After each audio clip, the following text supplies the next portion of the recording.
Professor மண்டையில வந்தார். அவர் அதை சாதிச்சு கொடுத்தார்.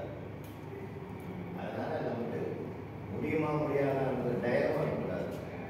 முடியும். அது இப்போ இருக்கிற சூழ்நிலை உங்களுடைய பிரெயின் பவர் தான். அந்த ஒரு எய்மை நம்ம அடையணும்னா நம்முடைய ஆக்டிவிட்டிஸ்லாம் ரொம்ப ரொம்ப நல்லா இருக்கும். நம்முடைய டிசிப்ளின் ஆக்டிவிட்டிஸ் நன்னடத்தைன்னு சொன்னாங்க, அது நல்லா அமைஞ்சதுன்னா நல்லா கலாமனுடைய வாழ்க்கையெல்லாம் படிச்சுப்பாங்க. நேரம் கிடைக்கும் போது அக்னி சதவீதத்தை வாசிங்க. அவர் எப்படிலாம் கஷ்டப்பட்டு எப்படிலாம் வேலைக்கு வந்தாருன்னு தெரியும்.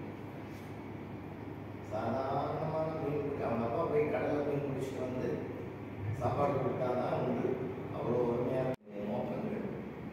யார் யாரெல்லாம் டெவலப் ஆகிருக்கிறாங்கன்றது அவங்களுடைய ஹிஸ்ட்ரி, அது போல் தான் நமக்கு பின்னாடி அதுதான் நம்மளை ஊக்குவிக்கும். அதனால் நம்மளுடைய எய்ம் அப்படி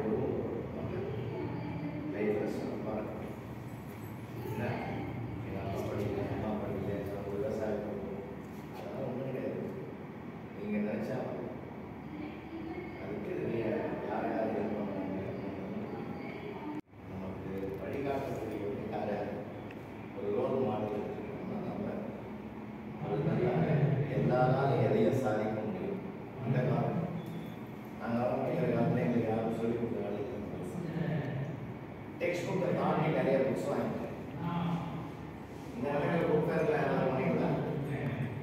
மாவட்ட லெவலில் புக் ஃபேர் கண்காட்சி அதெல்லாம் போகலாம். நிறைய புது ஜெனரல் புக்கெல்லாம் தேடுது. நம்ம உலக பார்வை அப்போ தான் நம்ம ஒரு ஐஏஎஸ்ஓ ஐபிஎஸ்ஓ ஒரு டாக்டர் லேசான விஷயம் இல்லை.